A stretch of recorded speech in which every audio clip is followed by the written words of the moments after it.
আমি সম্প্রতি ভাগ্য নিয়ে একটি তুর্কি প্রবাদ পড়েছি। প্রবাদটা এরকম: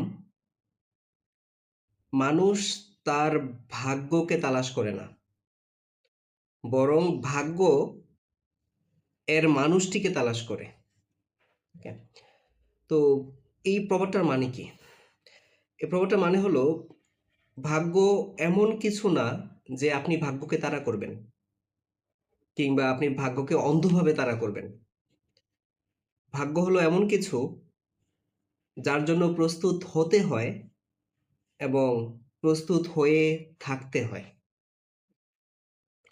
জীবনের পক্ষ থেকে সুযোগগুলো তাদেরকেই খুঁজে নেয় যারা সুস্থির, যারা সে সুযোগগুলোর জন্য প্রস্তুত এবং যারা যে যারা সে সুযোগগুলোর চ্যালেঞ্জের ব্যাপারে সক্ষম, ক্যাপেবল।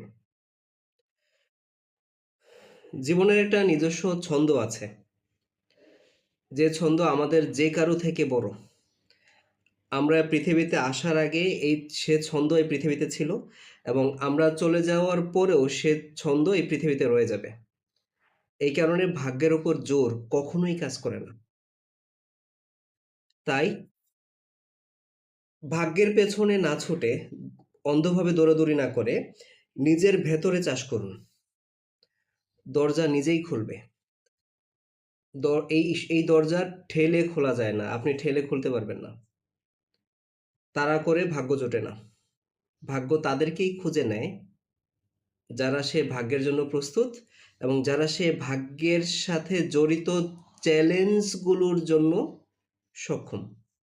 ধন্যবাদ সবাইকে।